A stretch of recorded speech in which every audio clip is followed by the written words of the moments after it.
now from countries. So we'll have experience from Catalonia, from South Africa, and from Jordan, and also we'll hear from the learnings of the InterregMed green growth community. So let's start with the introduction. So at SCPRAC, during the last conference of party of the Barcelona Convention, which is an international convention for the protection of the Mediterranean marine environment and its coastal region against the pollution, we received the mandate from the contracting parties, so representing all the Mediterranean countries, to develop a set of regional measures to support the development of green and circular businesses, and also to strengthen the demand for more sustainable products. So we have been working on this set of measures that will be presented for adoption at the COP 22 that will be celebrated by the end of the year in Turkey. And in today's session, we would like to present you a bit the results and the findings that we developed through this process. In order to develop the set of regional measures, we conducted a detailed baseline assessment, so where we analyze the current situation on the enabling environment in each of the countries, the Mediterranean countries of the Barcelona Convention.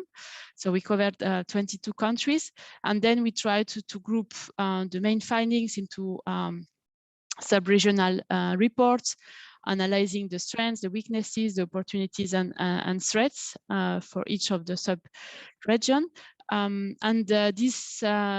We combine this assessment with also the analysis of international best practices. So we try to screen good practices that could inspire also further action in the Mediterranean. One of those best practices was the industrial symbiosis of Western Cape, and this will be presented during the panel session.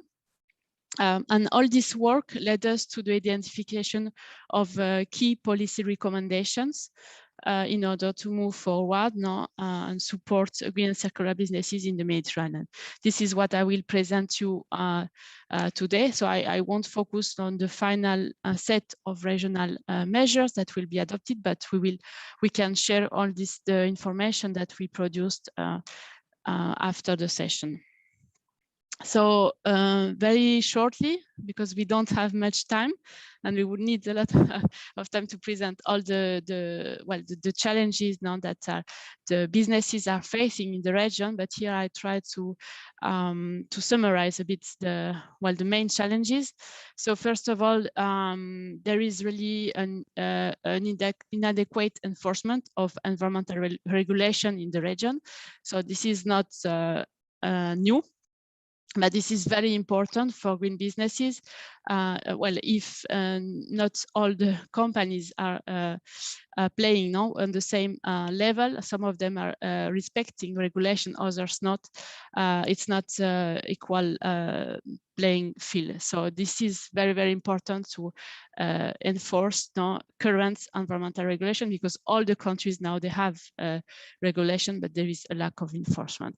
Access of finance is, of course, a key challenge for most green and circular businesses. So there is a lack of proper finance for this kind of businesses. There is also the issue of that the concept of circular economy is relatively new, and there are few incentives for the company to implement it. So there is a need now to strengthen business support services so that they can explain exactly to companies how to implement this concept, so to go into practice. We found also that the current legislative framework, and especially in the southern Mediterranean, the demand for sustainable products and services, even if it was found also that youth are very proactive, and in some region they can lead the change. There is also a challenge related to the number of, the difficulty to measure circular and green businesses. So we can't have the number because there is not a proper definition of green and circular businesses. So, and we lack really indicators to follow up the trends and to see where we are. In the Southern Med region also, there is a very important informal sector. So this is also something to take into account while dealing with circular economy. So the informal sector has to be integrated and to be part of the change. And finally, there is important also to mention on the lack of collaboration in the supply chain and between sectors, and so between stakeholders, because this is also a key factor for the implementation of circular economy. So now, just before moving to the recommendation, I wanted to remind what do we mean by circular economy. I won't go much into detail, but for me, the main message is to avoid assimilated circular economy with waste management. In the circular economy, there is much more things to do than waste management. It is part of it. Recycling is part of it, but the essence of circular economy is to design out waste and pollution. So the main objective is to eliminate waste. So it's not to manage them. There is a long way to go, but we need to keep that in mind. And here on the screen, you can see a graph now with business strategy that can be implemented to implement circular economy. So of course, recover resources and recycle after the disposal of product is important, as well as to prevent pollution, implement resource efficiency. But we can go also to the business strategy that tend to extend the resource use and avoid the disposal of the product, so that keep the value in the system.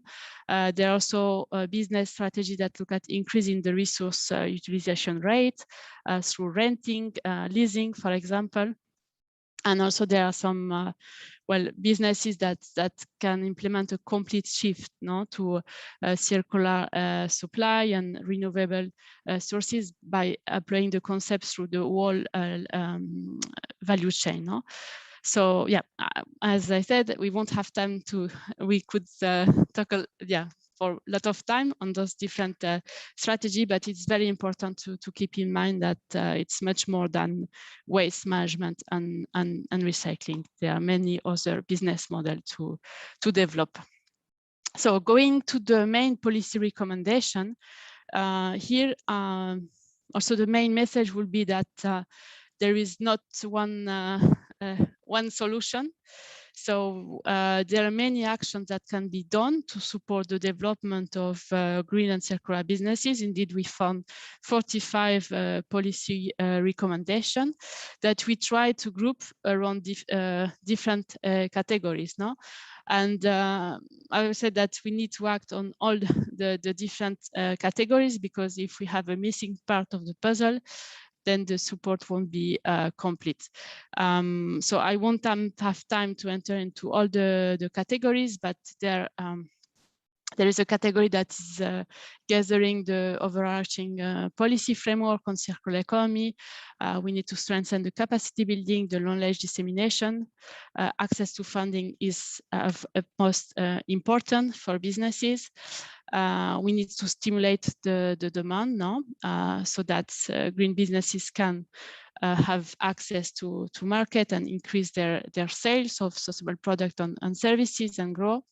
We need also in this context to have a specific focus on some sectors and specific regulation for waste streams. We need also to have research and development, and also there are a lot of opportunity to develop also regional program or city programs. So now I will go a bit more into each category, but I won't have time to detail everything. Under the general policy recommendation and during the process of development of the measures, we had some consultation with key stakeholders, and they really strengthened the fact that there is a need to develop national circular economy strategies that would set clear targets, so that the government can show the direction on where to go, and because the change it's not happening from one day to another, so that there is a need to develop a mid or long-term strategy. Here also, EPR schemes are very, very important tools, so that companies can also participate the management of the waste that are generated. The concept of eco-modulation fees to incentivize the eco-design by companies is a very important concept. We will see also later in the session an example that was implemented in Catalonia on a waste disposal tax, where the revenue can be invested to support circular economy initiatives. So this is also a very interesting instrument. And more specifically, to the region, there is also, and I think it's more in Jordan and Lebanon, green free zones. The concept of green free zone, where incentives could be given to green and circular startups. Moving to the categories of capacity building and knowledge dissemination. Here there is a lot to do. The analysis that we have done shows that there was a lack of knowledge on circular economy at the business level. So there is a need to create specific incubation and acceleration program. Maybe to create a national center specialized in circular economy that can provide information training to the private sector. And of course, there is a need to increase the skills on circular economy by integrating those concepts into the university and the curriculum of universities. Now moving to the stimulation of the demand. This is also a very, very important category where there is a huge need to increase the awareness raising, to increase sustainable practices among consumers. But here also there is a very important instrument, that is green public procurement. So this is something that needs to be, the government are a very important contributor to the GDP. So there are a lot of public spending, and if there are some green or circular quota that are included in those procurement process, it can really accelerate or boost the market for sustainable product and services, or at least incentives company to develop this kind of products. And the reach to international market is also important. In the region, sometimes the national level consumers are not ready for that do not demand sustainable products. So there is also, meanwhile, the national market is established to support certain companies to reach international market where there is a demand. As I mentioned before, also it's interesting while working on this topic on the support to businesses to also have a look at specific sectors. So we identify while the construction sector is very important, and also it's a sector where there are very important opportunities to implement circular economy. The tourism industry is also a very, very important economic sector for the Mediterranean region. And there is a huge need to implement or to strengthen sustainable practices in this sector, and having green businesses providing some support to that. The agriculture sector is having a huge, an agro-food sector is having a huge footprint, ecological footprint. So there a lot can be done with businesses involved in this sector. And finally, we wanted also to emphasize on the needs to develop also sustainable alternatives, to single-use products. So there are opportunities for businesses.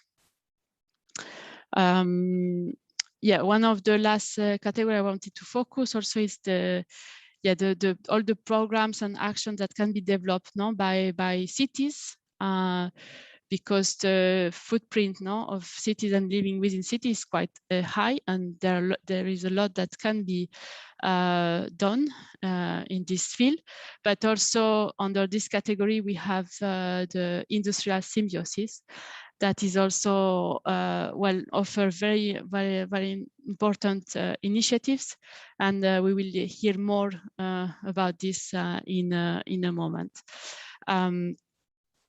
Yeah, so now just some final remarks. So yeah, this introduction was just aiming to set the scene, I would say, and to give an overview of the many actions that can be done to support the development of green and circular businesses in the region.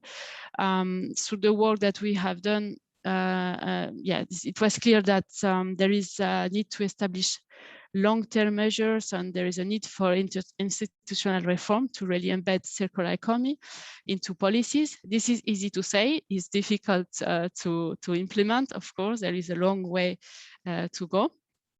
As I mentioned at the beginning, also we need also to enforce the environmental regulation that we have now that are existing in all the countries. So this is a key point. Yeah, moving with the vision, it will be also desirable to go beyond GDP now, to invest in resilience. I think that's the pandemic we went through showed us that we cannot only take into account economic aspect. We need really to integrate fully environmental and social aspect. We need to try to make peace with nature, basically, and to push for a nature-based solution, for example, where there could be opportunities also for green businesses.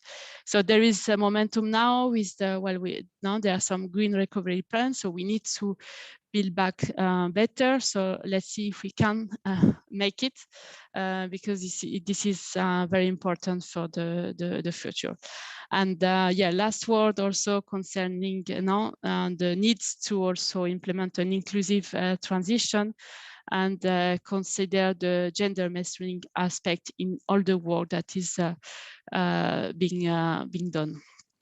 So I will stop now. And I would like to give the floor to my colleague Ananda for some.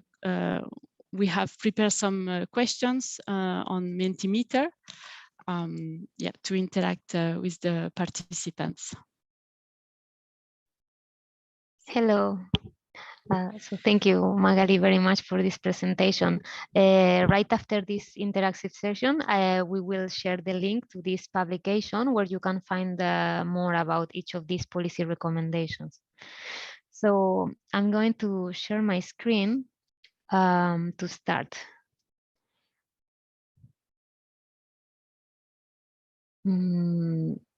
Sorry.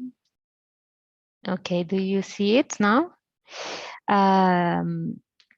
So for those who are not familiar with Menti, what we're going to do now is I will ask you to go to your browser and type the website of Menti, which is menti.com.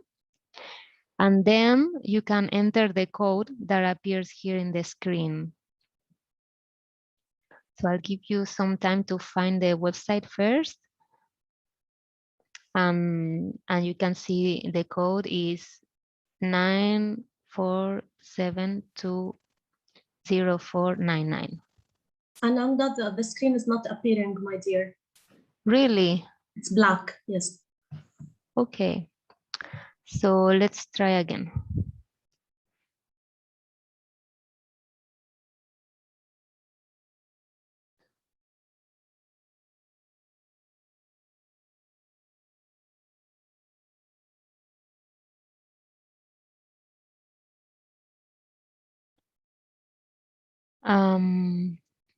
Do you see it now?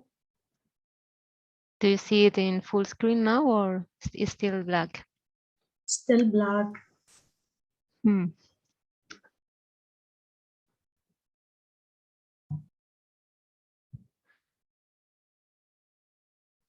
It's very strange.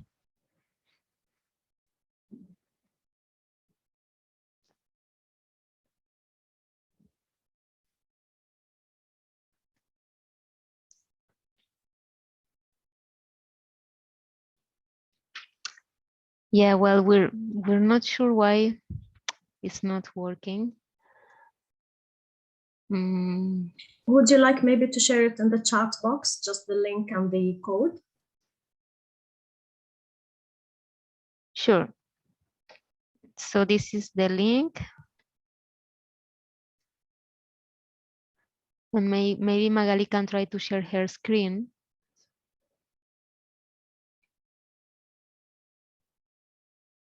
So you go to menti.com.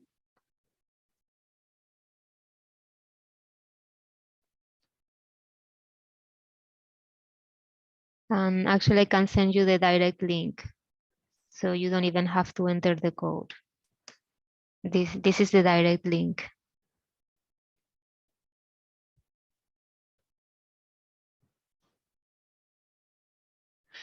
So for those who are already there, you may have seen the first question. The question is, do you think there is enough policy support for circular businesses in your country? So we want to get a little bit a picture of the reality now if we go down to the countries, because so far we were talking about the regional level, and we know that the situation might be quite different in each country. And as a matter of fact, we are seeing that we have all kinds of answers.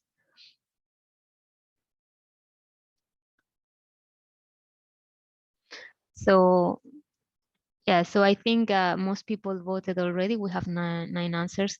So yeah, we can get the clear picture that the majority of people think that there is not enough policy support. 1% thinks there is, and then 3 people they think it's starting, but it's not enough. So we can guess that the policy frameworks and the policy measures are at different levels of development, but in the majority of cases there's still a lot of efforts, and we hope that these measures are getting us closer. I think we can go to the next question.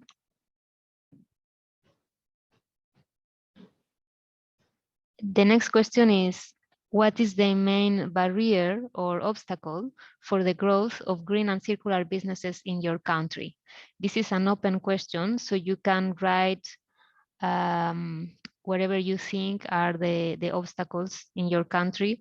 So some of the examples that Magali mentioned before were the lack of enforcement of environmental regulations or the lack of access to finance. But we are sure there might be many other barriers that may vary depending on the country and the local policy context.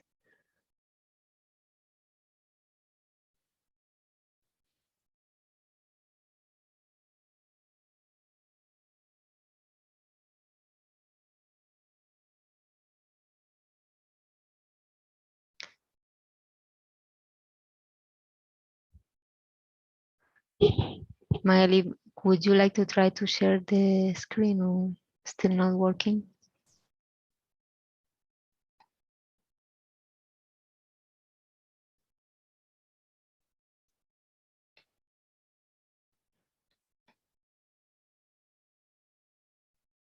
Let's see if Magali can share the results so far.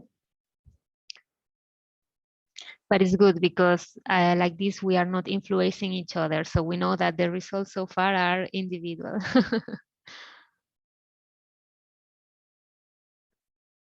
Okay, can you see Magali's screen now? Yes, I think so. So as you can see, we have some different answers, but the first two are related to the lack of incentives and the lack of awareness. So probably even the companies are not aware of the benefits of switching to the circular economy. There is also an adequate financial, legal, and institutional and political context. So all these kind of policy measures that we were discussing today are in this direction. The lack of regulations, the lack of law enforcement, as we were mentioning before, specifically environmental enforcement, the lack of financial incentives, and the lack of technical support to SMEs. There is also the slow uptake of sustainable products and solutions due to existing cheaper alternatives. And in this country, it's very price sensitive. And this is true. This is something that we often forget, is that the consumer demand is very sensitive to prices. And there's still this green premium that consumers have to pay often for sustainable products. And we should try to find measures to eliminate that, because otherwise it's very, very difficult for sustainable companies to compete with business as usual companies that are not integrating any externalities. And finally, there is the lack of enforcement of regulations again, the high prices again, combined with the lack of financial support, which is a big issue for many of these small, especially medium, small SMEs, and the lack of mainstreaming of green circular practices, so lack of public awareness. Okay, thank you very much. I see we have many issues in common. And this next question, it's about rating. So you can rate each of these answers depending on the importance you think. The question is, which type of policy recommendations do you think is more important or will be more effective in your country? So these are the categories that Magali just presented. In the first place, there were the circular economy strategies and policy instruments that are more general or overarching at the national level, but they are needed to have a mid-term, long-term strategy, and transversal as well to touch different issues. The second group is the capacity building and knowledge dissemination measures. So we were mentioning before the incubation programs, the trainings. The third group would be the access to finance and funding, which we mentioned as well is a big issue. Fourth issue is stimulate consumer demand, as we were mentioning, with measures such as the VAT reduction for second-hand and repairable products, and or making the green public procurement mandatory. There was also this specific measures for specific sectors such as the construction sector, tourism, agriculture, and plastics. There were the regional and city programs level. The public procurement is another side of public demand, and the research and development and innovation measures. So we have 4 people. I don't know if someone else wants to participate. Yes, 6. This is better number. Okay, so we can say that the highest score right now is public procurement. This is quite surprising because we did a similar stakeholder consultation with these measures, and we have to say that we got support across all the kinds of measures. All of them had high support. Like here, we can see all of them have more than 5 points. But yeah, here we can see there is a preference for public procurement, for the overarching circular economy strategies and policy instruments, and the access to finance is a big issue as well, and the regional programs at regional or city level. This is also quite important, since we are more and more urbanized, and this is where we can really take advantage of all the resources that are together. Okay, so I think, thank you for this. We will go to the last question now.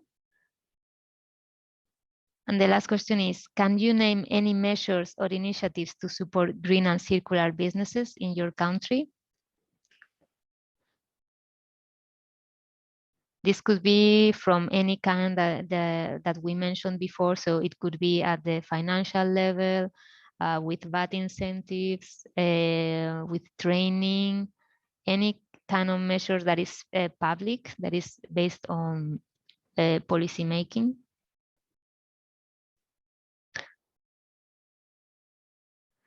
So I will give you a bit of time because in this one you have to think.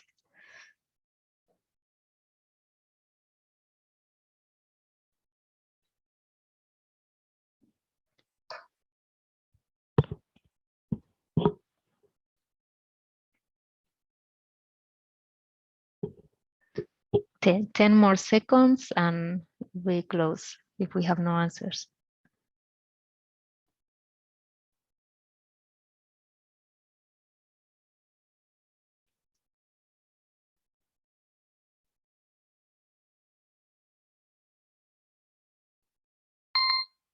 Oops. Okay, so we got something. Okay, we're getting, sorry. Okay, so this is good. For a moment, we thought, okay, the situation is really bad, but we have some initiatives and measures. So we can see more general ones, such as awareness and knowledge, enforcement. But I would say this is a bit abstract. So here, the idea of this question is if we can't name specific initiatives, maybe it's a sign that we still need more of them, right? But we can see more specific ones like NCPC. I'm not familiar with this one, but I'm guessing these are concrete initiatives that are happening. Would you like me to just explain that to you? Maybe very, very shortly, if it's something that is not going to mention. Yeah, it just wasn't spaced in the text, but it stands for the National Cleaner Production Center and the Center for Scientific and Industrial Research. You were wanting specific. No, okay, that's perfect. Thank you. So yeah, so this kind of research centers and hubs, and the plastic eco tax is also a very good measure. And yeah, it's just that the message here is like that we're hoping to see more measures of this kind in the future, and especially in this region. So we can change a little bit our feedback in the next meeting, hopefully. Okay, thank you very much. So now I will give the floor to Dr. Munir Temam. He was very kind to be part of the Women Award jury that the ceremony will be taking place now at 2:30. So it was a pleasure to have him on board. And well, he's also a senior expert in evaluation of public policies in the environmental field. He has over 22 years of professional experience in the field of environment and climate change, and he acts as an expert consultant in Enviro Consulting International for different organizations. So we are very honored to have him today as moderator. Thank you very much, and over to you, Munir. Thank you, Ananda. Thank you very much. So now we'll start our panel discussion. Which will provide us with concrete examples and views from key experts on how progress and enhanced policy support to circular businesses, which is our topic of this panel session this morning. So we will have 4 key speakers from the left of your screen, Ms. Patricia Carbonell, who is a project manager at Revolve, Interact Med Green Growth Community. After that, we will have Ms. Pilar Shiva Rodriguez, a WeMed jury member, and also head of circular economy at the Waste Agency of Catalonia. It's important to note also that the Catalan Waste Agency is the hosting agency for the Regional Activity Center for Sustainable Consumption and Production, and is also co-financing the SwitchMed program. Then after that, we'll have Mr. Oliver Bonstein, who is a facilitator, Green Cape at the Western Cape Industrial Symbiosis program. And the last but not the least, Ms. Ruba Al-Zubi from Jordan, who is a green economy policy and governance advisor. So now I'll give the floor first to Ms. Carbonell, who will present us learnings from the Interact Med Green Growth Community. The floor is to you, Ms. Patricia Carbonell. Thank you. Thank you, Monir. So let me share my screen.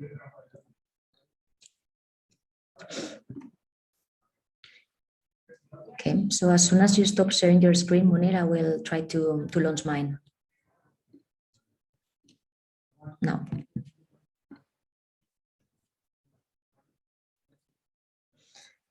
Okay, good morning to everyone. I hope you can see my screen now. My name is Patricia, as Monir presented me, and I'm part of the Revolve team, it's a communication agency based in Brussels and Barcelona. And today I'm representing the Green Growth Community, which is part of the Interreg Med program. It's co-founded by the European Commission.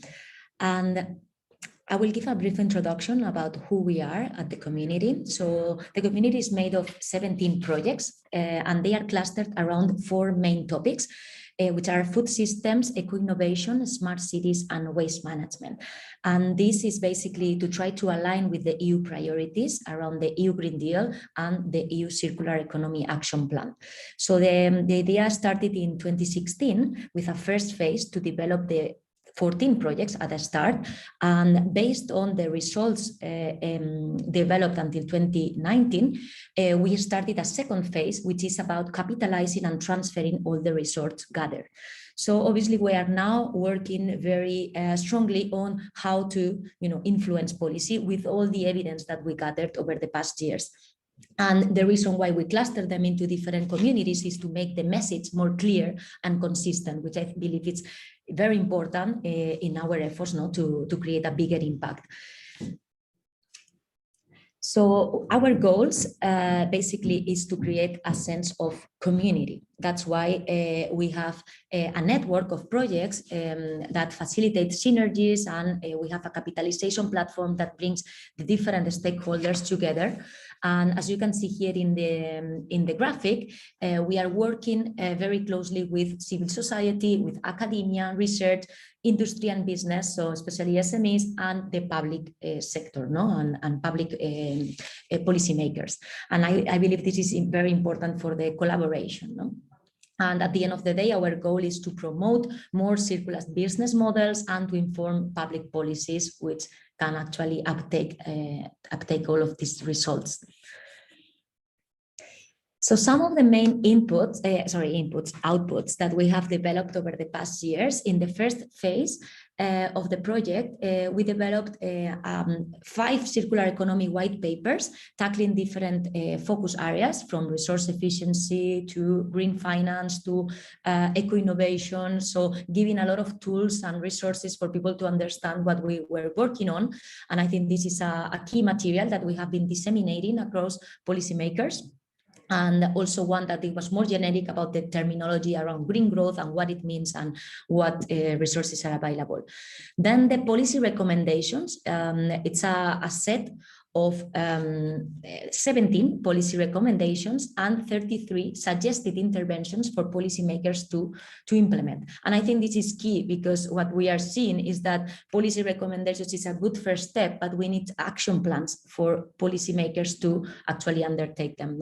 The more the roadmap, the action plan that it's kind of enabled by this work, it actually makes them easier to integrate them in their policies. So basically, this is a more holistic and integrated approach that we took, and we are still disseminating them in different events and workshops. Then the most recent outputs are the catalog of project results, which bring together the 14 projects that I mentioned earlier, and it informs about the main descriptions, the main results, the main potential for capitalization and transferability, also the target audiences, challenges. So everything, it's nicely laid out, so it's easier and clear to understand. And it has been brought together into a catalog that it's also available publicly on our website, and it's also displayed in different events. And then the final one, it's the European Euro-Mediterranean Policy Hub. And basically this is a kind of expansion of one of our deliverables about mapping different policies at different policy levels, no? From a local, regional to an international level. What we made is a kind of database or repository of policies, which are made of 175 policies that are tackling circular economy, green growth, and related topics. So you can filter very easily what it is available at a Euro-Mediterranean level, and you also have the chance to submit your policy. No? It's a bit proactive as well, in the sense that we want to open up this opportunity not only for the northern countries of the Mediterranean, but also to the south, to the southern countries. So this way we can start having more conversations on how we can capitalize these results or these strategies into other areas. So based on all of these resources that I just explained, what we are working on now is to mainstream all of that. No? So promoting the transfer of the green growth community results into policy frameworks. And I will explain one example that I'm going to use as case study. No? We also have liaising activities, so collaborating closely with key actors at the policy level that can influence these initiatives, and then the advocacy activities, no? Engaging with different institutions to address gaps and also promote good practices.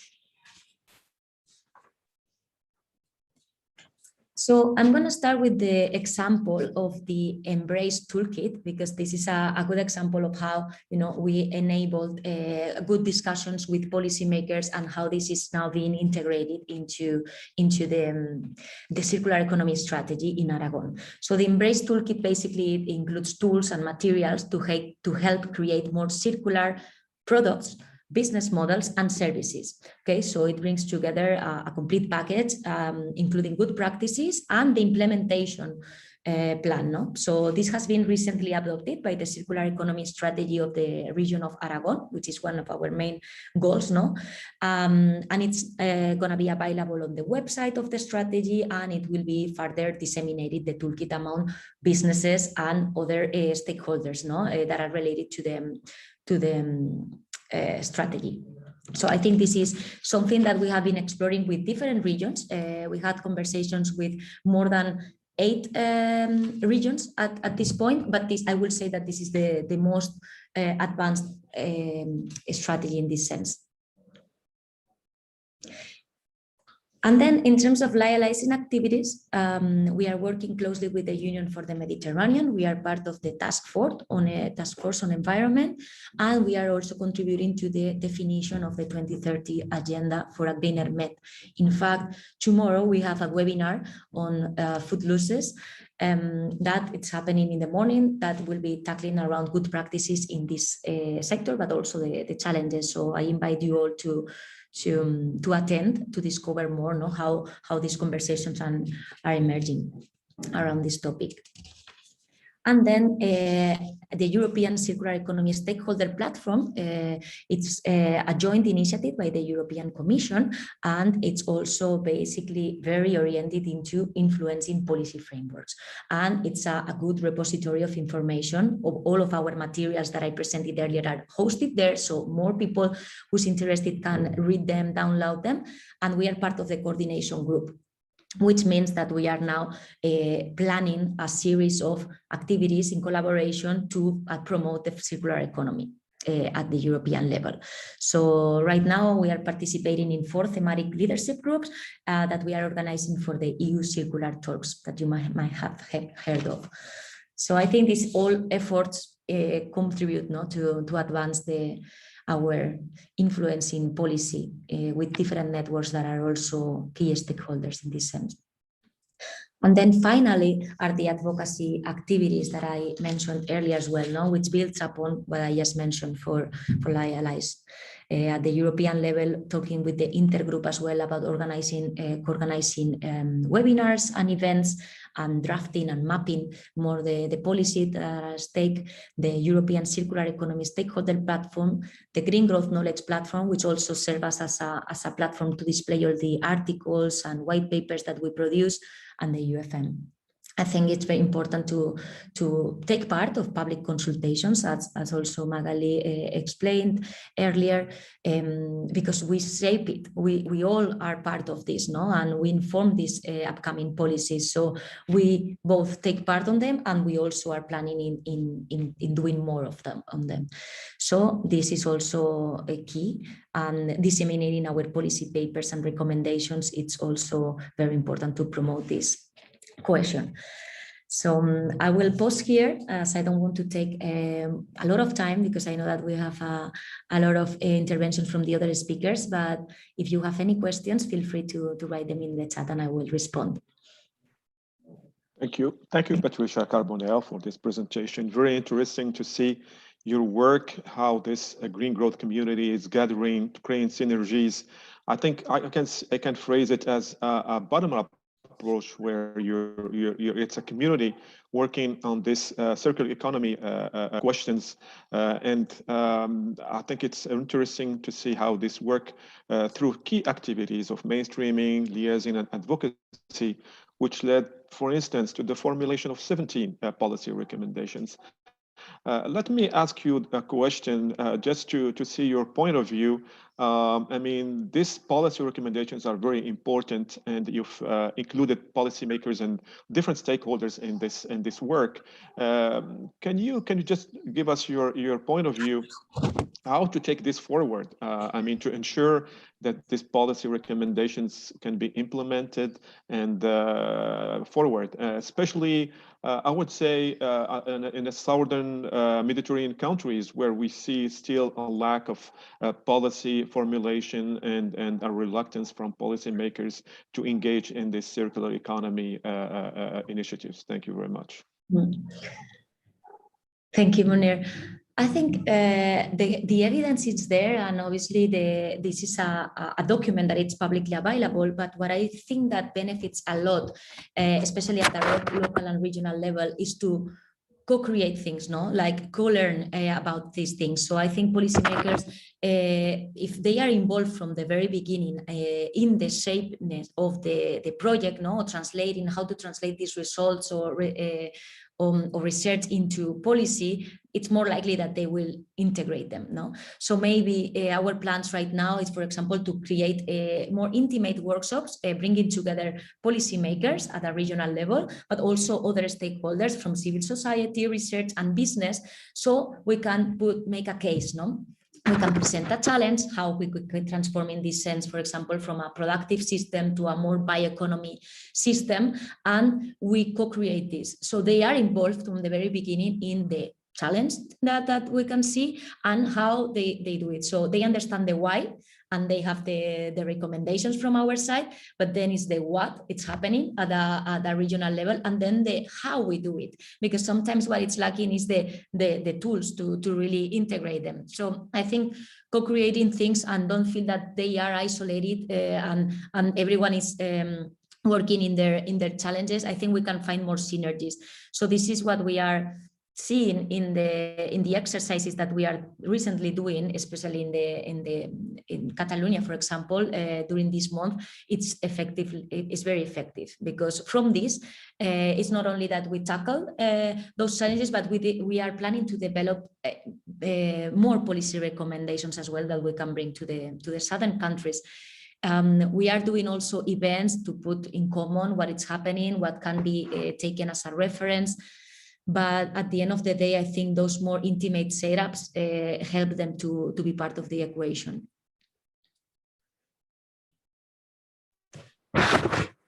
Thank you, Patricia, for these answers.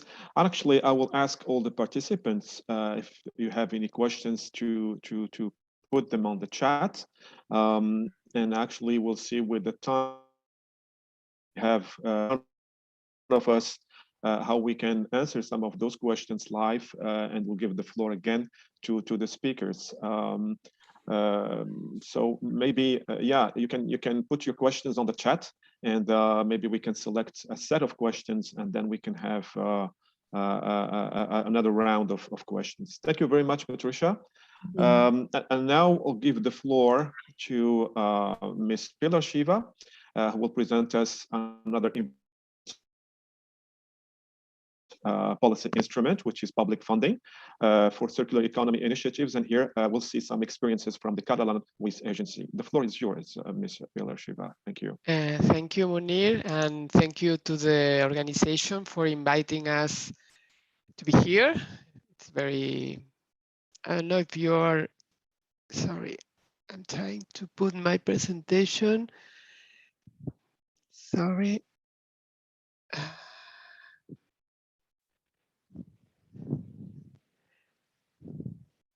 Yes. Please let me know if you can see my presentation now. Full screen? Okay, thank you. Excuse me. Okay. Okay, thank you for inviting us as a Catalan Waste Agency. We are very happy to be here to explain our experience on the financing of public funding of circular economy projects here in Catalonia. Okay. As all of the regions in Europe and in the Mediterranean, of course, we have some challenges. As you know, we are in a very competitive economy. We want to have a more inclusive society. We have a problem with the limited natural resources. We have to face also climate emergency and a health crisis. So we see the need and the opportunity to make this transition from the linear economy to the circular economy in Catalonia. I will not explain what's circular economy. I'm sure you all know what's the concept, and besides, Magali has made also some introduction before in her speech. What are we doing here in Catalonia from the government? I work at the Catalan Waste Agency, but this promotion of circular economy is something that we are developing from several departments, especially also from Acció, that is the agency for businesses and innovation in Catalonia. And what are we doing? What are our business support tools? We have some awareness and guidance for these businesses. We are trying to identify opportunities on circular economy. We are funding. We have some grants and fundings opportunities for these businesses. We are helping them to internationalize their activity, and we are also trying to strengthen the innovation ecosystem. I have not the time to explain all of these tools. I will especially speak about the funding opportunities. But before entering this specific part, for me, it's very important to explain to you where the money is coming in the case of the subsidies of Catalan Waste Agency. Most of the funding is coming from the landfill tax of industrial waste.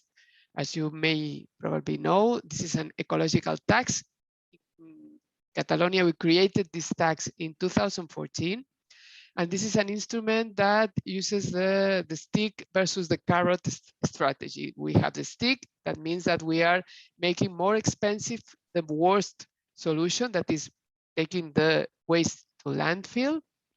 And the carrot, that is we are returning all the money that we are collecting, practically 100% of the money we are reverting this to businesses in the form of, for example, funding these opportunities.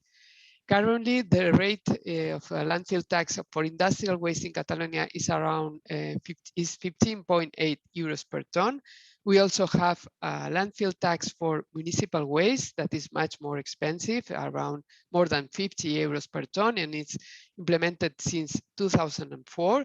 And we also have a landfill tax for construction waste. And the philosophy of all these taxes in Catalonia is the same. We have a finalist tax, and we are reverting the money to promote the good behavior. I mean, the circular economy projects. In Catalonia, we have a wide range of subsidies or grants for businesses concerning circular economy. Here you have all the list of these subsidies. I will not have the time to explain all of them, but if you may probably have access to this presentation afterwards, and you have here the links to the web page where you can find more information. But very shortly, I will say that you have the simplest one, for example, the coupons for circular economy. That's a help of around 6,000 euros. That's for starting to identify opportunities of circular economy in a company. Then we have 2 lines to promote research and development project, the Innotech and the Nucleus, with different intensities, different amounts of help. And then we have the promotion of circular economy line, that's to promote pilots and demonstration projects of circular economy. Finally, we have 2 lines. The first one is to improve production processes, the companies inside the companies, to reduce the amount of waste and to recycle or reuse it internally. And the last one is the newest one also, and specifically for waste management plants to improve their processes of prevention, preparation for reuse, recycling, or incorporation of recycled materials. As you can see, the intensities and the maximum amount of help is very different. And so you can find more information in our webpage. Also, we have, apart from the subsidies, the grants, we have loans. We have our public bank, Catalan Public Bank, Institut Català de Finances. We have loans for companies or entities, public or private, in order to promote green economy, circular economy, or energy efficiency projects. The amount of these loans is very wide, from €500,000 to 10 million euros. The term, it could be very long term, up to 30 years for public projects, and the guarantees are depending on the project. That's another way to help the implementation of circular economy projects. And here you have some numbers. I understand that's not easy to see. It's only for you to see that we have been awarding a lot of projects in the last years, a lot of money. And as a summary, here you have that we just, for the lines that we manage with the funds of the landfill tax in the Catalan Waste Agency, we have been distributing more than 22 million euros of subsidies in this period from 2016 to 2021 to almost 500 circular economy projects that mobilize a total investment of almost 50 million euros. So we are really investing a lot of money. We see like we are throwing away seeds for circular economy. We know that not all of these 500 projects will succeed, but we expect that these seeds will grow and we will have some very strong trees of circular economy in Catalonia that will become a forest in the future.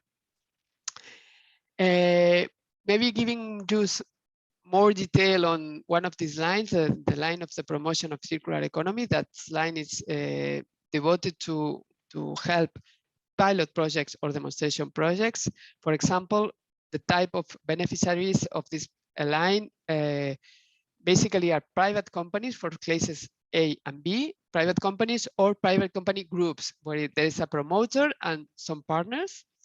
But we also have another possibility, that's to subsidize business associations and trade unions.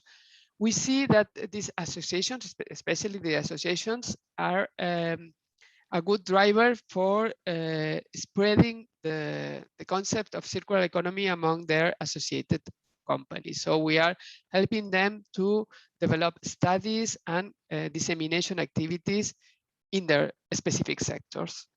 Of course, when we talk about companies, it's a wide concept of company. The some entity, public or private, that is carrying out an economic activity. And of course, at least one operational establishment has to be in Catalonia, and the activity has to be mainly in Catalonia. And for you to better understand the type of projects that we are subsidizing, here you have the different project categories that we have for this specific line of promotion of circular economy.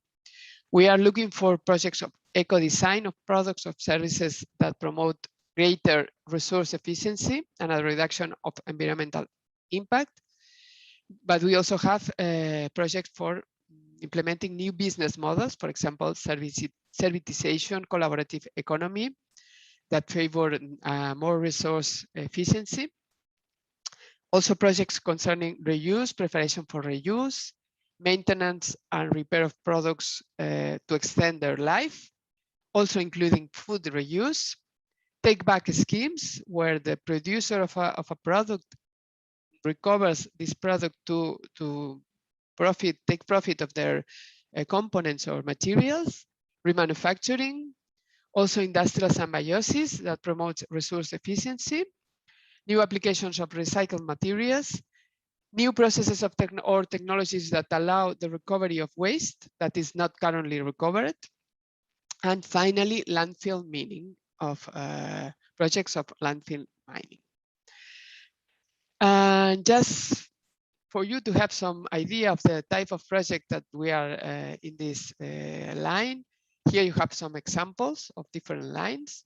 We have, for example, Autovía Sant Jordi, that's a end-of-life vehicle manager, and they submitted a project that was awarded for the recovery of, for the increase of the efficiency of the recovery of aluminum materials and alloys.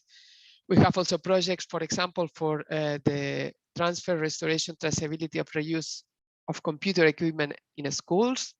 We have Texia Finishing, that's a textile company that wanted to implement a demonstration project for the use of textile waste coming from the printing activity for new applications in the agricultural sector.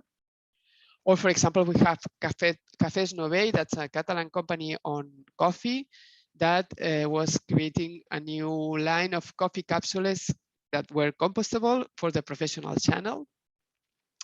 We have also the definition of new business models associated with the servicing, reuse, and remanufacturing of industrial capital goods. Or, for example, we had this Federation of Association in Maresme, that's a region in Catalonia, that wanted to implement industrial symbiosis in the companies of Mataró. We have also a cluster on the habitat sector in Catalonia that implemented a circular economy project to spread eco-design between their associated companies. Or, for example, we had Martidern, that's a cosmetic company that wanted to eco-design their packaging. And finally, this the example of Assisum, that's a company that wanted to develop a project to repair vehicle pollution prevention elements such as catalysts to allow them to reintroduce them into the automotive sector. These are some examples of the projects. As I said before, we have a lot of them. We have almost 500 projects in development now in Catalonia. And I think we will learn a lot of them. The companies will learn a lot, but we also as administration will learn a lot on how to foster this circular economy in Catalonia. Thank you for your attention. Here you have my contact data, my contact email for any question. And also I'm very happy to answer all your questions through the chat. Thank you very much. Thank you very much, Ms. Pilar Shiva, for these interesting presentations with a lot of figures and examples, concrete examples.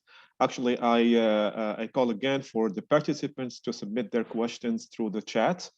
And on the meantime, just as a summary, to say that the work that you're doing is remarkable to see, how you've designed so many funding lines. That means a lot of work was done upfront to see what are the needs of the market, and working with different stakeholders from businesses to trade unions and so on, and also to consider a set of project categories: eco-design, industrial symbiosis, recycled material, and so on.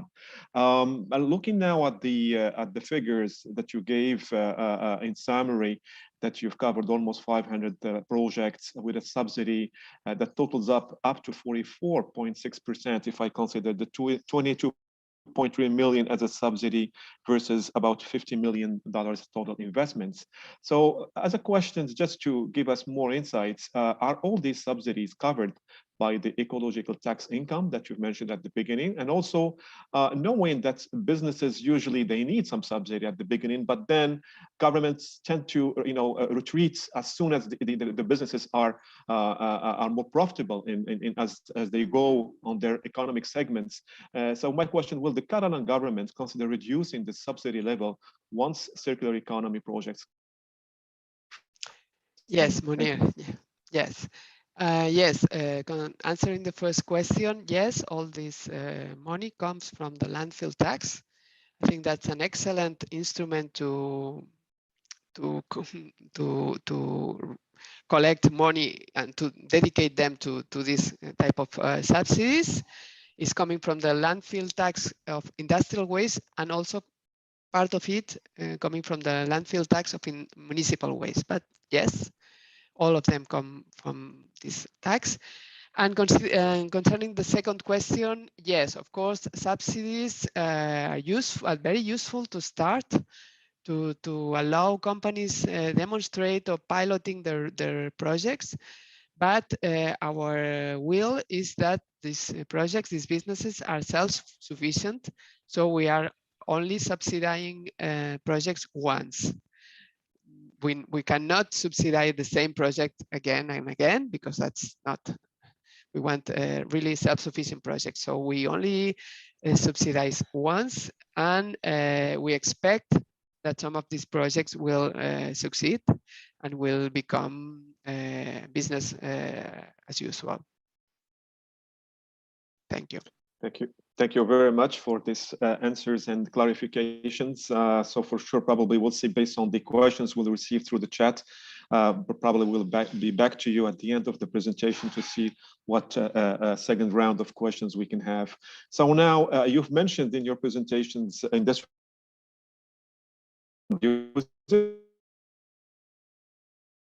and now we have a real example. Bornstein will present us case studies from outside the Mediterranean, from the best practices fact sheets, the Western Cape Industrial Symbiosis Program of South Africa. To mention also that the Western Cape Industrial Symbiosis Program was listed by SwitchMed as an international best practice on policy instruments that promote enabling environment for green and circular businesses.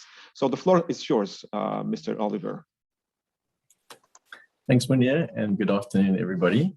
So I work at Green Cape, which is a not-for-profit sector development agency, and the Western Cape Industrial Symbiosis Program is one of the projects that we host. So I'm going to start off with trying to get control of my presentation. Oh no. There we go. So I'm going to start off with the problem statement. So in South Africa, we have a predominantly linear economy, which is, as you know, take, make, dispose. And this results in a lot of underutilized valuable resources going to landfills. So this not only has environmental impacts, but we also have economic losses as a result. So in addition to this, our landfills are running out of airspace, and there's a growing body of legislation to rule out landfill disposal. And then the third problem that we have is a very high unemployment rate, and we also have very high inequality in this country. And so it was seen as an opportunity to unlock employment opportunities within our country by increasing resource efficiency. So in 2013, the Western Cape government of my province, they invested in a pilot program to be delivered by Green Cape, the organization that I work with. And this was done in partnership with the city municipality and along with an international company called International Synergies Limited, who provided us with a data management platform. And then from the inception phase, we built our program, or we adapted it for the local context in South Africa in 3 ways. Firstly, by involving the local government and the provincial government within our workshops and within our activities in order to facilitate an interaction with the businesses that were attending. And this was to help the government to understand the challenges and the effect of regulation on industry. Secondly, we also, just going to take that down. Secondly, we also provide a platform for communication between government and industry, which enables the program to be tailored to the specific needs of industry while achieving the policy needs of the government and their goals as well. And then thirdly, we take into account a national perspective right from the start. So we built our foundation of our program in our database so that it could be scaled at a national level. And then the program progressed, and in 2016, the program took on a new funder. So the city took on the funding and the responsibility of keeping the program going. And this was because most of the impacts were realized within the city's boundaries. And this was due to there being a large and diverse network of manufacturing companies in the city. And this high density of industries is what yields a really high potential for circularity, which is what you can see here on the right. And then in 2018, the program began a series of material flow analyses, which is a much more detailed analysis of materials. And the purpose of this was to enable an intelligence-driven delivery and focus. And then during that phase, we started a whole bunch of sub-projects. So we commenced targeted work on problematic waste streams, which didn't have existing solutions. And this included things like an enterprise development program and a product development program. So how does WISP work? Well, firstly, the core to the program is establishing a network of companies, and then they share their resources, or they could potentially share their resources to contribute towards a circular economy. It's essentially a game of odds, so the bigger the network, the higher the opportunities for synergies.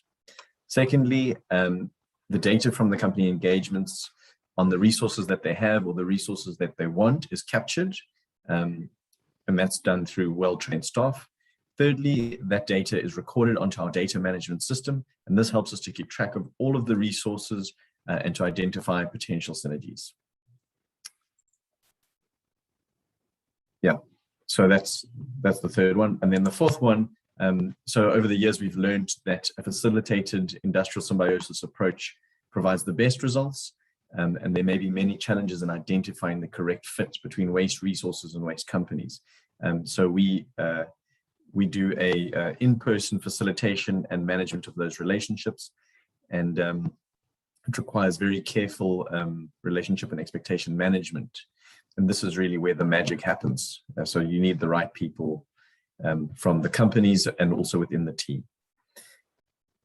Fifth, any successful synergies are documented, and we use that as evidence to show our funders of the impact that the program is having. And then that impact is measured, and we use metrics like economic, environmental, and social aspects to measure the impact of our synergies. So in order to secure success, or to ensure success, we designed the program to be delivered by a third party with the intention of increasing business engagement and buy-in. So the delivery partner, being Greencap, had to maintain a neutral position. We established a steering committee with representatives from our local and national government, and this ensured buy-in from the departments that were using the service and were funding the service. Thirdly, the subsidization of the program for industry is important. So we kept it as a free service to industry at the point of delivery. And this is because outcomes are not guaranteed. So a free service also enhances the business's buy-in. And what we find is that a lot of the businesses are small to medium enterprises, and they can't really afford things like consulting services or paying for peripheral services. So making it a free service really helps the small and emerging businesses to move into a cleaner manufacturing space. And then also, because we were a third party and we were neutral, this also ensured confidentiality of information, which then also increased the confidence of those using the service. Initially, we focused on quick wins and low-hanging fruit, and really the easy-to-solve materials that were still going to landfill. And this was just to demonstrate the value and the proposition of using industrial symbiosis. And this then was used to convince prospective members of the network. So what are our results? So to date, we already have a network of over 950 different businesses in our network. More than half of those are SMMEs, small businesses and emerging ones. And from those businesses, we've gained data on more than 8,000 different material streams. We call them underutilized resources. And these have resulted in, it's probably more now, but 221 synergies last time I checked, which was about a week ago. And then the businesses here, or the results here, are both to business and to government. So these are the results. Firstly, the waste that's been diverted from landfill. We've diverted 119,000 tons of waste to landfill since the inception. And that translates to 113 million South African rands, which is equivalent to $7.8 million worth of financial benefits that go to our members. And as a ratio, our return on investment is about 12 to 1. So for every dollar we've received in funding, we've returned $12 in value to business. And then we use a carbon calculator to demonstrate our greenhouse gas savings. And we've calculated 362,000 tons of greenhouse gases that were diverted from the atmosphere. And then obviously job creation is important. So we've recorded 368 permanent jobs in the economy. Further to this, there are some peripheral benefits to the city. So we've provided them with additional data and insights into the volumes and types of industrial waste streams that are currently being generated. And this helps the city to identify opportunities and challenges. And this is kind of like a peripheral unexpected benefit that's helped them to work in a much more targeted way. And then also based on these insights, we've contributed to policy and strategy, such as the city's resilience strategy. We also help the city by creating a solution provider network database for them, which they now can use. And it also helps them to identify areas that need further support and development. So here are some of the enablers for industrial symbiosis, and I've just summarized a few. So firstly, a major enabler for us is landfill. Landfills are a massive problem. The cost of disposal is increasing, and it's becoming a lot more prohibitive. The certain waste streams are being banned or partially banned from landfills, and this puts pressure on finding alternatives. And then lastly, the landfills themselves are running out of space, they're filling up, and the potential opportunities for new site establishment is also dwindling. And a lot of the land that they want to use for landfill is becoming contested. Nobody wants to be near to a landfill. And this is also then putting pressure on disposal. Secondly, there's a lot of legislation coming in. So the main one is the recent 2020 National Waste Management Strategy. And this highlighted industrial symbiosis as one of the key activities as part of the national government strategic approach to waste management. And they also talk a lot about building a circular economy with industrial symbiosis as a tool in the circular economy. And then finally, there's quite a strong business case. It makes a lot of financial sense for businesses. So, as I mentioned, companies, they can exchange their materials, which results in cheaper alternatives to disposal, or they could receive a secondary raw material for much cheaper than they would get conventional raw materials, or they could get an additional income from that material. And in most cases, we see a financial benefit to both sides. I'm going to end off just with a quick case study just to show you what industrial symbiosis looks like in practice. So in this synergy that I'm showing you, there are 3 players to the synergy. The first one is a company called Advanced Technical Sock Industries. They manufacture high-end socks in the Western Cape, where we are. And then the second company is a company called the Care Bear Project, which is a community initiative in a different province of the country called KwaZulu-Natal. It's actually on the other side of the country. And the aim of the project is to uplift local rural communities by providing employment through the manufacture of teddy bears. The target was women to be involved in that project, and they have quite good results as a company themselves, but that's not the focus of this. And then the third player was a courier company. They deliver a service operating in South Africa. So the way that it went down was that the technical sock companies generates a lot of fluff and yarn offcuts as a byproduct from sock manufacturing locally.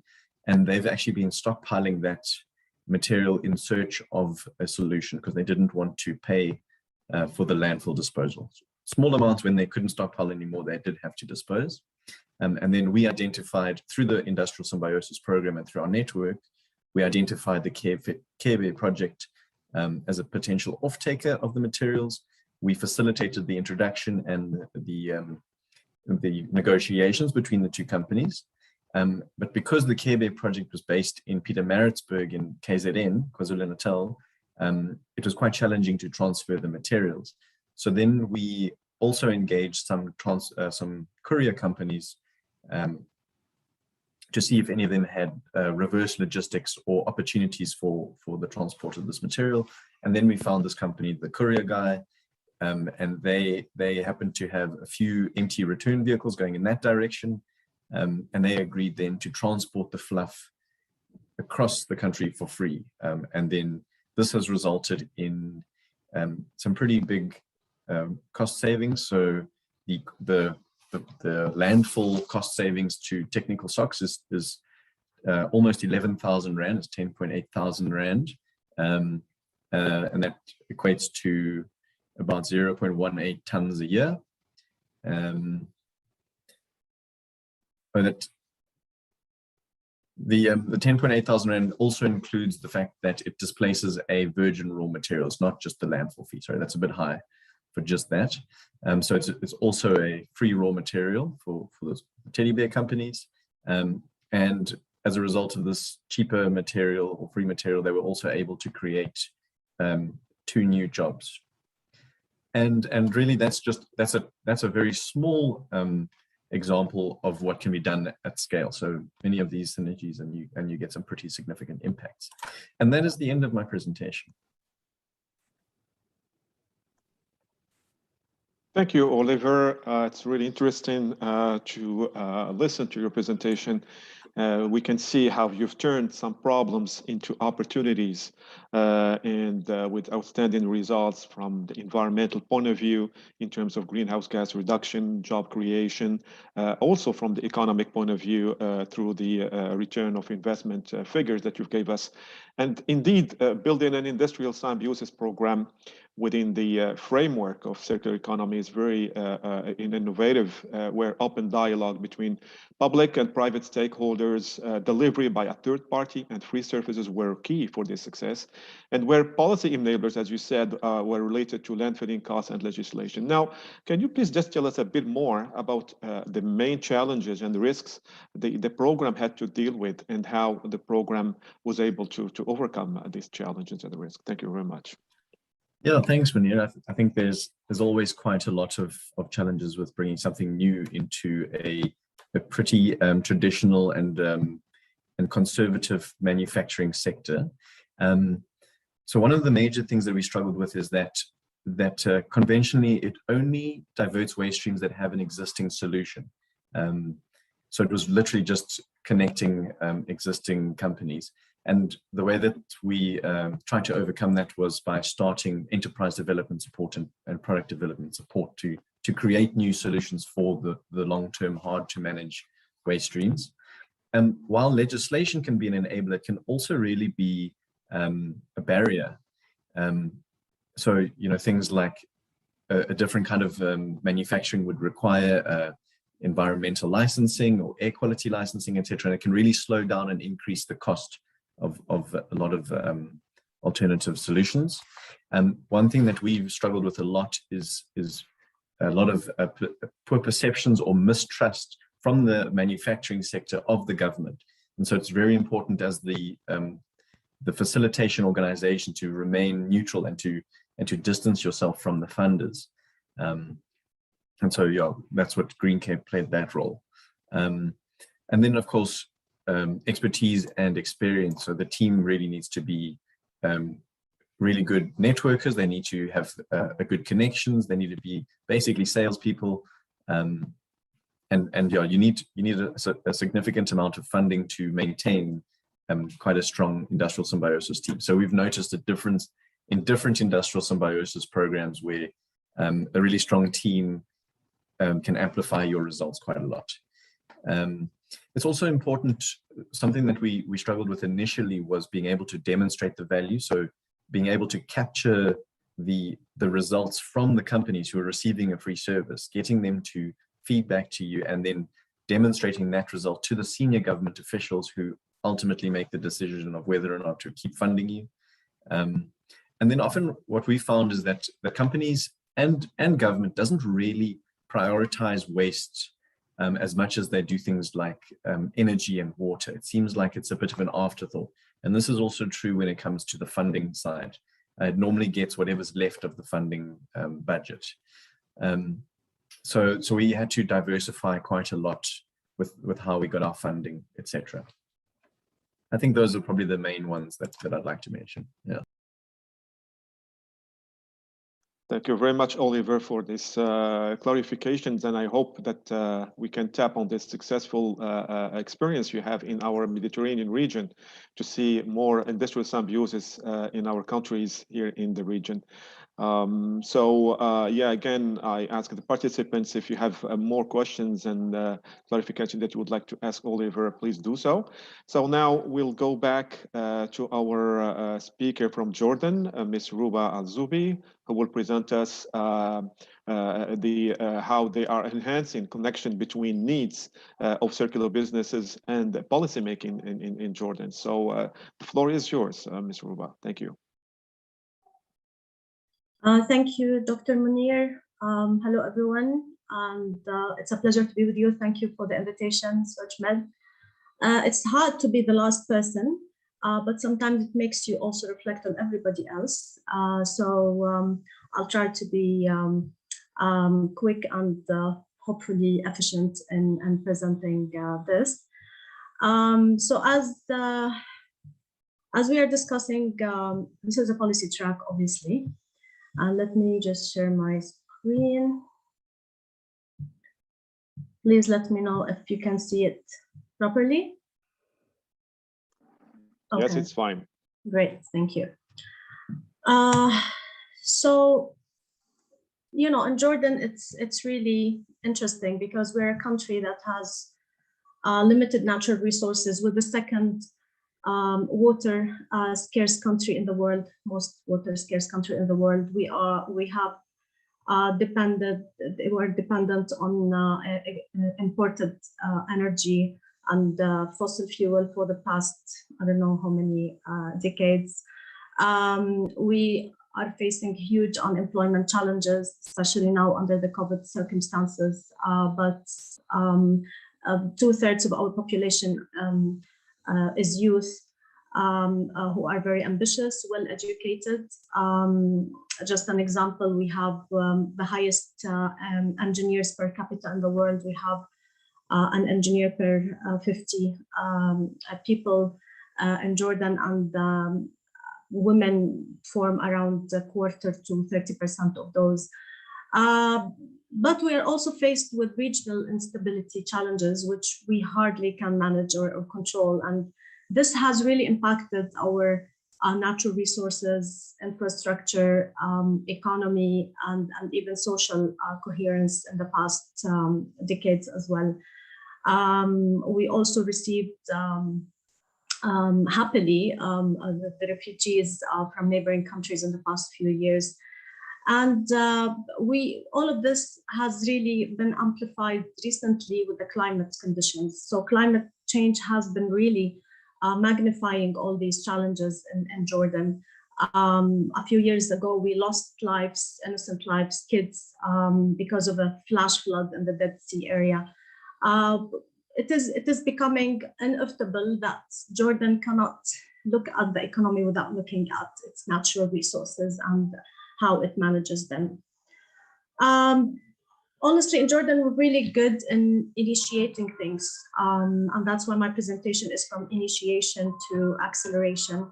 We're always there committing to national objectives, international agreements and protocols. And we actually, I think we were the first country in the region to, in the Southern Mediterranean, to start looking at green economy. We started in 2011 with UNEP, looking at the potential for green economy in Jordan.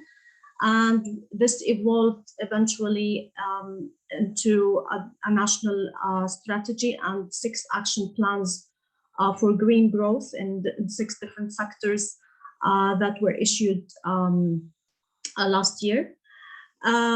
We have also worked in parallel on national strategy and action plan for sustainable consumption and production.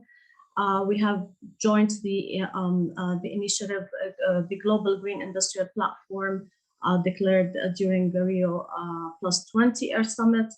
And recently, in the past couple of years, we issued the first waste framework law of its kind in Jordan, which is also an enabler for solid waste management services by the private sector. In addition to updating, of course, our NDC document just before COP26, and also endorsing our national adaptation plan. So there's a lot going on the strategy and policy formulation.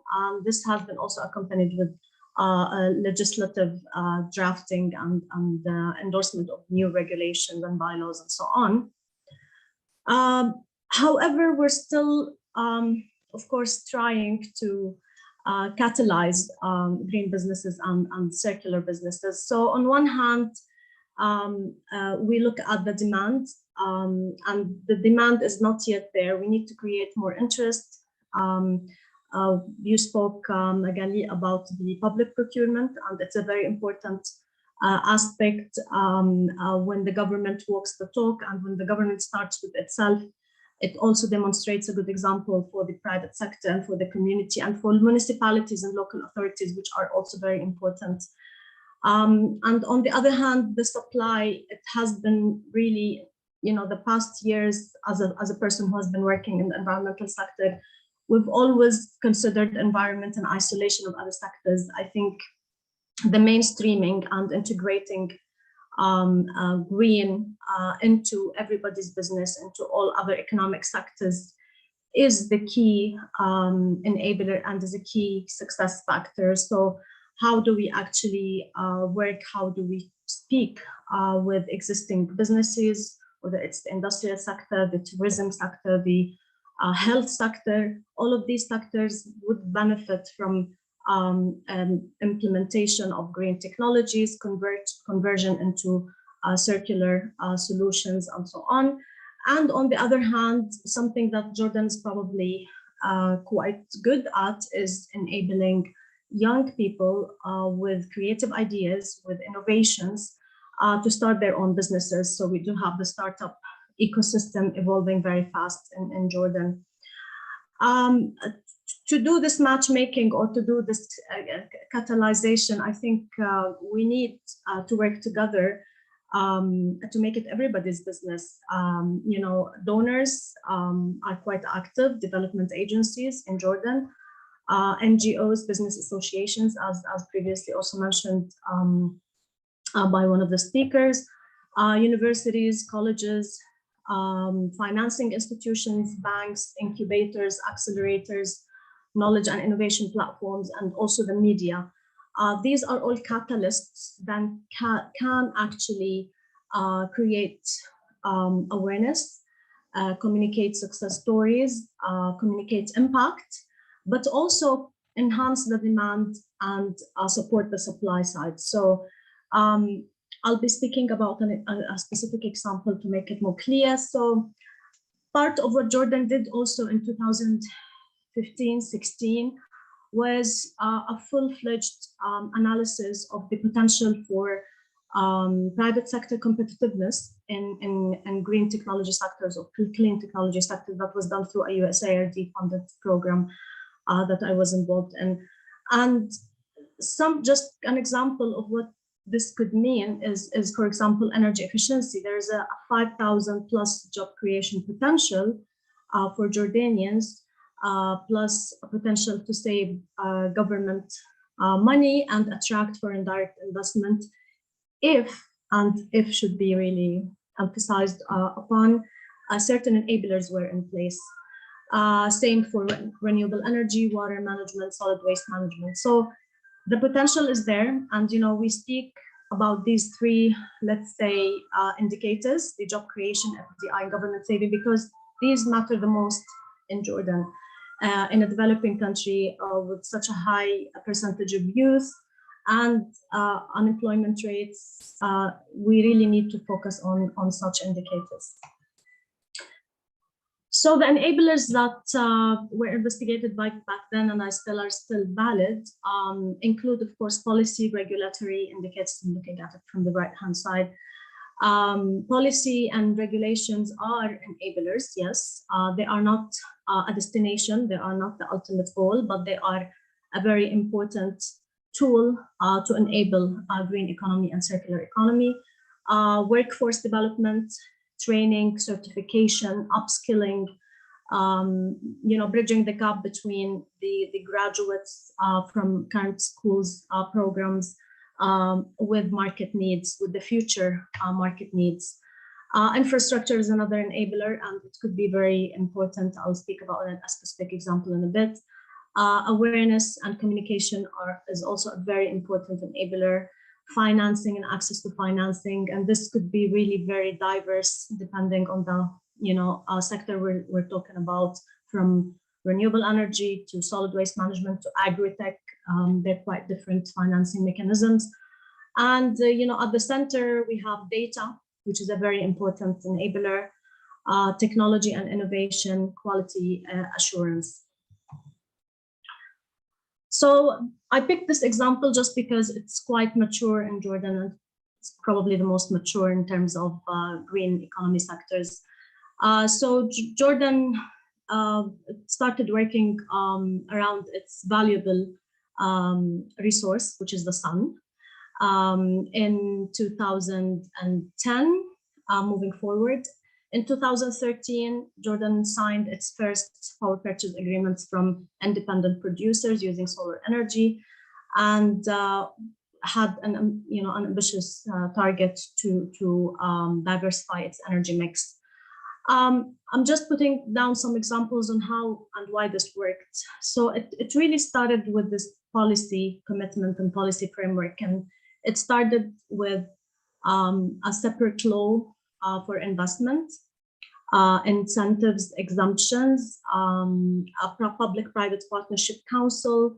I think, Magali, it was you who mentioned the development and free zones. So there was also a model for development and free zones, not specifically for green projects, but as a concept in general. And this also was supported by a renewable energy and energy efficiency law, a standalone law, which was not in existence before that. And under that law, several bylaws were also developed that were very crucial for the success of the sector, including the direct proposals, the feed-in tariff, the net metering, the wheeling and pooling. And now they're in the energy storage and grid integration level. At the same time, there was work on the energy service providers themselves. So the green or renewable energy businesses that were created because of that. And that really included accreditation, working together with business associations towards the Energy Coalition in Jordan, a sector status yearbook that was issued in 2016 that had a lot of important data to look at. And at the same time, green financing became important as several banks developed their own green financing products. The Central Bank of Jordan also enabled a huge facility to support loans with very low interest rates. Loan guarantees were provided.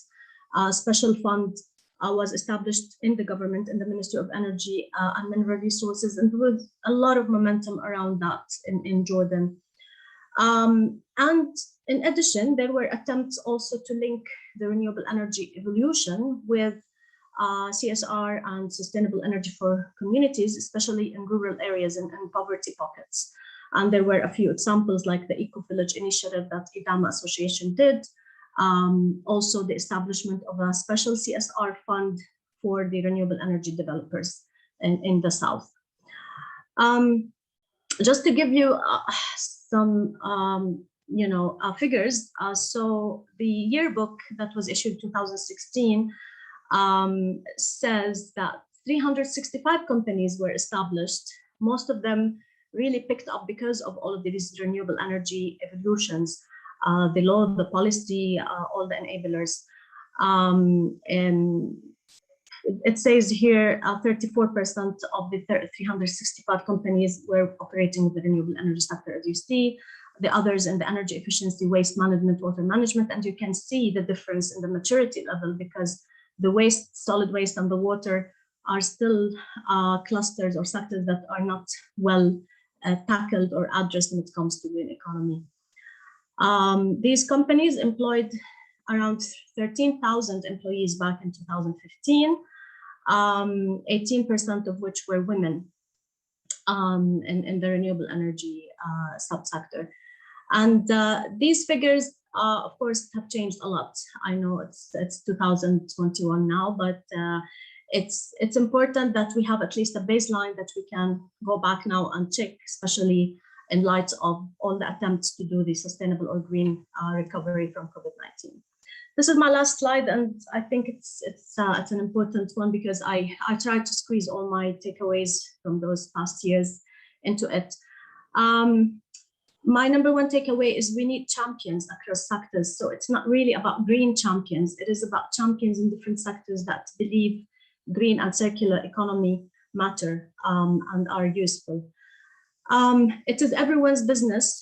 So we need to communicate the impact and the vision to achieve the impact to everyone. It is not even talking policy. It's not about government, and it's not about the big players and the important actors being there. It's really everybody's business. All enablers are important, the ones I mentioned, the ones that my colleagues mentioned before me, but some of those enablers need to happen before the others. So talking about infrastructure, for instance, we cannot delay infrastructure till the end because infrastructure can be detrimental to any project, especially talking about solid waste, talking about renewable energy, grid upgrades, electricity, and so on. Policies are as good as the implementation mechanisms, and I think in Jordan we can speak a lot about that because I think we don't lack policies or legislations. We sometimes lack the tools to make them happen, and I think we share that with a few other countries I know in the region.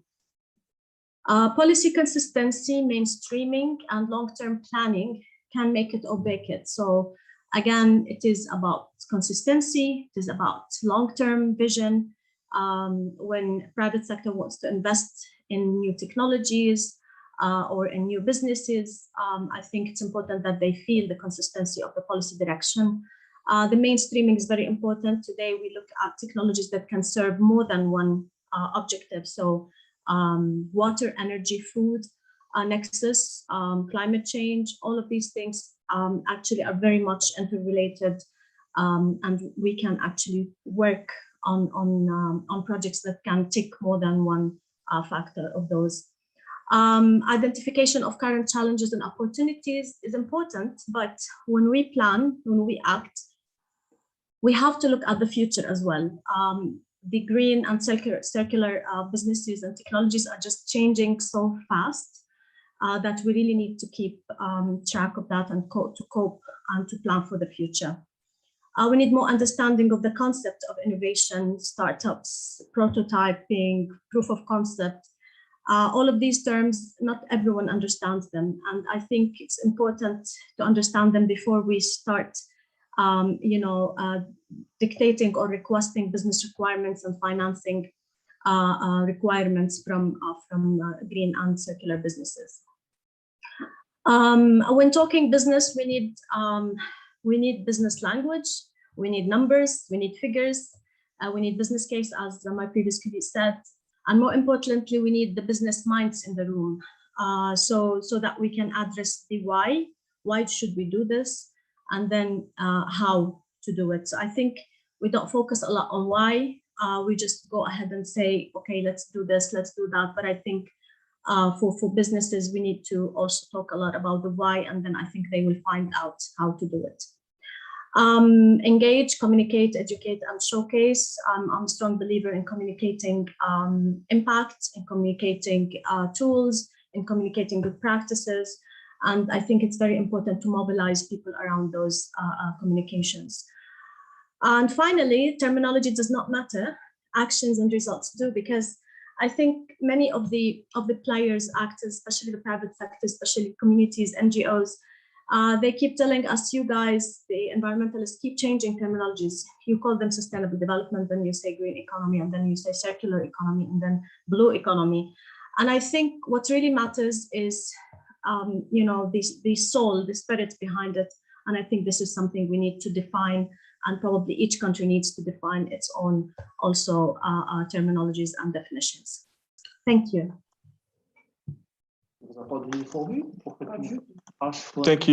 Thank you, Ms.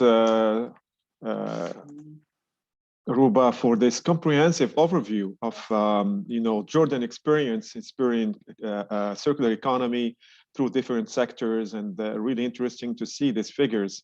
And thank you again for this summary suggestion that you gave us at the last slide.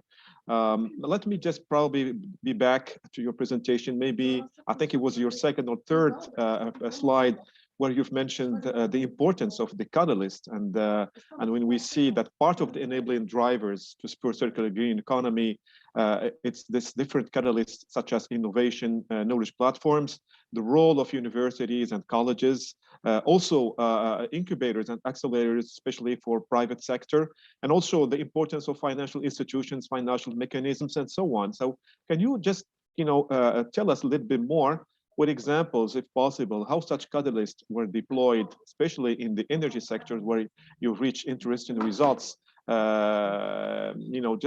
Some examples on this role of catalyst. Thank you very much. Thank you, Munir. I believe in consolidating efforts. So one of the key challenges when it comes to new things is that people start working on them separately, and this creates some scattered efforts, wasted efforts, non-efficient actions. So I think these catalysts can actually contribute to consolidating efforts and to making things more efficient. I'll give you an example. So when we started working on our renewable energy sector, it was like the fashion, the trend, everybody wants to do renewable energy. There were many companies created, and not all of them could manage to survive, because there is always this boom, and then you have the stability in the market.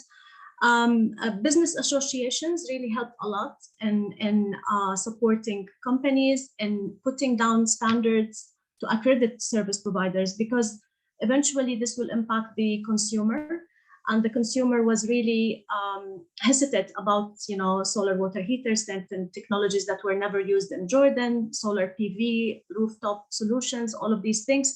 and having credibility through business associations, non-for-profits, and sometimes even through donors, gave it a lot of support to the sector.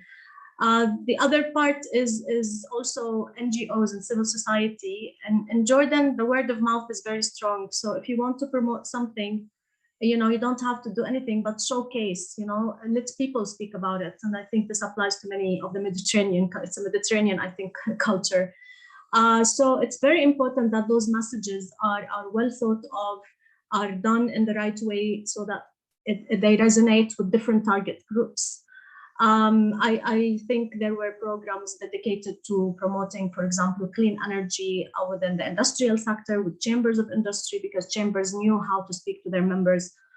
The same applied to real estate developers, talking to those who built the houses and the apartment buildings and so on, and see how we can integrate that into their business model and mindset. I think there's a lot that catalysts, different types of catalysts can do to consolidate, increase efficiency, and improve, the way we do the green economy integration or market transformation. Thank you, Ruba, for this clarifications and insights. I hope that through this session we've been able to give ways of catalyzing, policy reforms in our countries, in the region here, and also showcasing what needs to be done with these three different presentations that we had this morning. Let me just give back again the floor to Magali and see. I think I've seen one of the participants giving a statement or a remark. Maybe we'll see if we have still time to debate on that. The floor is yours, Magali. Yes, thank you very much, Munir, for the great moderation and also for all the panelists. I think you gave great examples on how it is, circular economy is concretely implemented now on the ground with clear data now showing the impact in different sectors. Yeah, there was indeed comments from Amazian on the role of regional and local authorities. So this is now, I think, the connection between regional program, then moving to national, and then regional can be west of Mediterranean or a sub-region of a country, but it's clear that we need impact. At least it was highlighted also by Ruba. It's no matter of the terminology, we need to go to action, and in order to succeed and get action, we need to go absolutely at the local level. And when we work with businesses, the local level is absolutely key. And I agree. Sometimes it's also we forget this to reach to go until this level. So that would be my comment. I don't know if we don't have, unfortunately, we run a bit out of time, so we need to close the session. I would like to really thank you, all of you, to have joined us today. There were some participants also following us because the session was streamed on the YouTube also. So we had also some participants joining from there. And I would like to invite you, this afternoon at 2:30, we'll have the ceremony of the first edition of the WeMed Award. And this award was indeed built on the experience of the Catalan Waste Agency on the Catalan Eco Design Award, and we designed an edition for the Mediterranean to reward the sustainable business model in the Mediterranean, but also to reward stakeholders supporting those business model, and in particular public authorities. And we have one of the finalists that for the public authority, that is the Jordan Renewable Energy and Energy Efficiency Fund that was mentioned also by Ruba as a very successful case. So I invite you to join us this afternoon to hear from, well, people really implementing circular economy, so from businesses, so that they can explain their experience and their project.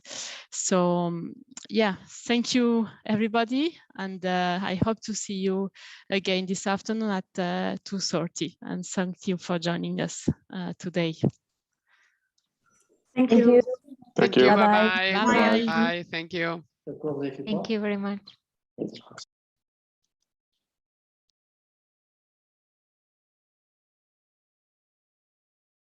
Recording stopped.